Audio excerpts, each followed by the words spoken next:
ನಮಸ್ಕಾರ ಸ್ನೇಹಿತರೆ, ಇದು ಟ್ಯೂಸ್ಡೇ ವ್ಲಾಗ್. ನಿನ್ನೆ ಶಾವಿಗೆ ಮಾಡಿರೋದು ತೋರಿಸಿದೆ. ಮಧ್ಯಾಹ್ನ ತಿನ್ನೋಕ್ಕೆ ಅದೇ ಬೋರಾಗಿ ಪುಳಿಯೋಗರೆ ಗೊಜ್ಜಿತ್ತು. ಸೊ ಅದೇ ಶಾವಿಗೆ ಪುಳಿಯೋಗರೆ ಒಗ್ಗರಣೆ ಕೊಟ್ಕೊಂಡೆ, ಚೆನ್ನಾಗಿ ಬಂತು.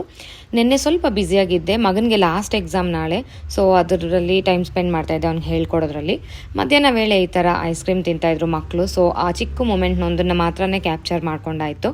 ಬೇರೆ ಯಾವ ಮೂಮೆಂಟ್ಸ್ ನಾನು ವೀಡಿಯೋ ತೆಗಿಯೋಕ್ಕೆ ನಿನ್ನೆ ಟೈಮ್ ಇರಲಿಲ್ಲ, ಸ್ವಲ್ಪ ಬ್ಯುಸಿ ಇದ್ದಿದ್ದರಿಂದ. ಸಾಯಂಕಾಲ ಲೈಟಾಗಿ ಸ್ನ್ಯಾಕ್ ಮಾಡೋಣ ಅಂತ ಬ್ರೆಡ್ ಮನೆಯಲ್ಲಿತ್ತು, ಗಾರ್ಲಿಕ್ ಬ್ರೆಡ್ ಮಾಡೋಣ ಅಂತ ಈ ಥರ ಮಾಡಿದೆ. ಯೂಶ್ವಲಾಗಿ ನಾನು ಗಾರ್ಲಿಕ್ ಬ್ರೆಡ್ ಮನೆಯಲ್ಲೇ ಮಾಡ್ಕೊತೀನಿ. ಬಟರ್ನ ಮೆಲ್ಟ್ ಮಾಡಿಬಿಟ್ಟು ಅದಕ್ಕೆ ಕೊತ್ತಂಬರಿ ಸೊಪ್ಪು, ಚಿಲ್ಲಿ ಫ್ಲೇಕ್ಸು, ಉಪ್ಪು ಮತ್ತು ಬಿಡಿಸ್ಕೊಂಡಿರೋ ಬೆಳ್ಳುಳ್ಳಿನ ಚೆನ್ನಾಗಿ ತುರಿದು ಅದಕ್ಕೆ ಮಿಕ್ಸ್ ಮಾಡಿ ಬ್ರೆಡ್ಗೆ ಒಂದು ಸೈಡ್ ಅಪ್ಲೈ ಮಾಡಿ ತವದ ಮೇಲೇ ಎರಡು ಕಡೆ ಗೋಲ್ಡನ್ ಬ್ರೌನ್ ಆಗೋವರೆಗೂ ರೋಸ್ಟ್ ಮಾಡ್ಕೊತೀನಿ. ಸೊ ಇದು ಎಕ್ಸಾಕ್ಟ್ ಗಾರ್ಲಿಕ್ ಬ್ರೆಡ್ ಆಚೆ ಹೆಂಗಿರುತ್ತೋ ಹಂಗೆ ಇರುತ್ತೆ ಟೇಸ್ಟು, ಆ್ಯಂಡ್ ಹೆಲ್ದಿನೂ ಕೂಡ. ಈ ಥರ ಹೆಸರು ಕಾಳನ್ನ ನೆನೆಸಿದ್ದೆ. ಸೊ ಅರ್ಧ ಹೆಸರು ಕಾಳು ನೆನೆಸಿರೋದನ್ನ ಪೆಸರಟ್ಟು ಮಾಡೋಣ ಅಂತ ಇಟ್ಕೊಂಡೆ. ಇನ್ನು ಅರ್ಧನ ನೆನೆಸಿರೋದನ್ನು ಮೊಳಕೆ ಕಾಳು ಹಾಕಿದೆ. ಮೊಳಕೆ ಯಾವ ಥರ ಅಂದರೆ ಫುಲ್ ತವೆ ಅಂಶ ಎಲ್ಲ ತೆಗೆದುಬಿಡಬೇಕು. ಒಂದು ಟವಲಲ್ಲಿ ಚೆನ್ನಾಗಿ ಒರೆಸ್ಬೇಡಿ, ಕಿಚನ್ ಟವಲಲ್ಲಿ. ಮತ್ತು ಹಾಟ್ ಬಾಕ್ಸಲ್ಲಿ ಆ ತವೆ ಇಲ್ದಿರೋಂಥ ಹೆಸರು ಕಾಳು ಹಾಕಿ ಒಂದು ಟಿಶ್ಯೂ ಪೇಪರು ಈ ಥರ ಮೇಲೆ ಇಟ್ಟು ಹಾಟ್ ಬಾಕ್ಸ್ ಮುಚ್ಚಬೇಡಿ. ಇದು ನೀವು ಎಲ್ಲಾದರೂ ಇಟ್ಕೋಬೋದು. ಹಾಟ್ ಬಾಕ್ಸ್ ಆಗಿರೋದ್ರಿಂದ ಮೊಳಕೆ ಬೇಗನೆ ಬರುತ್ತೆ. ಜಸ್ಟ್ 24 ಹವರ್ಸಲ್ಲಿ ಯಾವ ರೀತಿ ಮೊಳಕೆ ಆಗಿದೆ ಅಂತ ತೋರಿಸ್ತೀನಿ.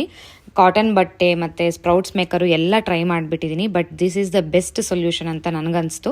ಸೊ ಆ ಟಿಪ್ಪು ನಿಮ್ಮ ಜೊತೆ ಇವತ್ತು ಶೇರ್ ಮಾಡ್ತಾ ಇದ್ದೀನಿ. ಈ ಸಲ ನೀವು ಮೊಳಕೆ ಕಟ್ಟಿದಾಗ ಈ ಥರ ಹಾಟ್ ಬಾಕ್ಸಲ್ಲಿ ಕಟ್ಟಿ ನೋಡಿ, ಗ್ಯಾರಂಟಿ ಸೂಪರಾಗಿ ಬರುತ್ತೆ. ನೀವೇ ನೋಡ್ಬೋದು ಎಷ್ಟೆಷ್ಟು ಉದ್ದ ಬಂದಿದೆ ಅಂತ. ಜಸ್ಟ್ 1 ಡೇ ಇಟ್ಟಿರೋದು ಅಷ್ಟೇ. ಮತ್ತು ಫ್ರಿಜ್ಜಲ್ಲಿ ಇಟ್ಟಿದ್ದು ಹೆಸರು ಕಾಳನ್ನ ಈ ಥರ ಮಾರ್ನಿಂಗು ಸ್ವಲ್ಪ ಅಕ್ಕಿ ಹಿಟ್ಟು, ಜಿಂಜರ್ ಮತ್ತು ಗ್ರೀನ್ ಚಿಲ್ಲಿ ಹಾಕಿ ರುಬ್ಕೊಂಡಿದ್ದೀನಿ. ಅದೇ ಹಿಟ್ಟಿಗೆ ಸ್ವಲ್ಪ ಸೋಡಾ ಉಪ್ಪು ಹಾಕ್ಕೊಂಡು ಯೂಶುವಲ್ ಪೆಸರಟ್ಟು ದೋಸೆ ಹೆಂಗೆ ಮಾಡ್ಕೊತೀವೋ ಅದೇ ರೀತಿ ಮಾಡ್ಕೊತೀನಿ. ಸೀಸನ್ ಆಗಿರೋದ್ರಿಂದ ಇಲ್ಲಿ ಸ್ವಲ್ಪ ಉರುಳಿ ಹೂವನ್ನು ಹಾಕಿದ್ದೀನಿ ಗಾರ್ನಿಷಿಂಗ್ಗೆ. ನನಗೆ ಪೆಸರಟ್ಟು ತಿನ್ನಬೇಕಾದ್ರೆ ಅದ್ರ ಮೇಲೆ ಈರುಳ್ಳಿ, ಗ್ರೀನ್ ಚಿಲ್ಲಿ, ಕ್ಯಾರೆಟು, ಕೊತ್ತಂಬರಿ ಸೊಪ್ಪು, ಉರುಳಿ ಹೂವು ಈ ಥರ ಗಾರ್ನಿಷ್ ಮಾಡ್ಕೊಂಡು ತಿಂದರೆ ಇಷ್ಟ ಆಗುತ್ತೆ. ಇದಕ್ಕೆ ಕಾಂಬಿನೇಷನ್ ಆಗಿ ಇವತ್ತೊಂದು ಡಿಫ್ರೆಂಟ್ ಥರ ಟೊಮೆಟೊ ಚಟ್ನಿ ಟ್ರೈ ಮಾಡಿದೆ. ಇದನ್ನು ವೀಡಿಯೋ ತೆಗಿಯೋಕ್ಕೆ ಹೋಗಲಿಲ್ಲ, ಫಸ್ಟ್ ಟೈಮ್ ಟ್ರೈ ಮಾಡಿದ್ದು, ಚೆನ್ನಾಗಿ ಬಂತು. ಸೊ ಇನ್ನೊಂದು ಸಲ ಮಾಡಿದಾಗ ಡೆಫಿನೆಟಾಗಿ ಆ ವಿಡಿಯೋ ನಿಮ್ಗೆ ಹಾಕ್ತೀನಿ. ಇನ್ನೊಂದು ಕ್ಯೂಟ್ ಮೂಮೆಂಟ್ ಕ್ಯಾಪ್ಚರ್ ಆಯಿತು. ನಾನು ಫ್ರಿಜ್ ತೆಗೆದ ತಕ್ಷಣ ಚಿಕ್ಕ ಮಗನು ಓಡಿ ಬರ್ತಾನೆ, ಏನು ಕೈಗೆ ಸಿಕ್ಕಿದ್ರೆ ಅದು ಎತ್ಕೊಂಡು ಬಿಡ್ತಾನೆ. ಇವತ್ತು ನಿಂಬೆ ಹಣ್ಣು ತಗೊಂಡು ನೋಡಿ ಈ ಥರ ನೆಕ್ಕೊಂಡು ಒಂದು ಎಕ್ಸ್ಪ್ರೆಷನ್ಸ್ ಕೊಟ್ಟ. ಸೊ ಆ ಕ್ಯೂಟ್ ಮೂಮೆಂಟನ್ನು ಕ್ಯಾಪ್ಚರ್ ಮಾಡಿದೆ. Thank you.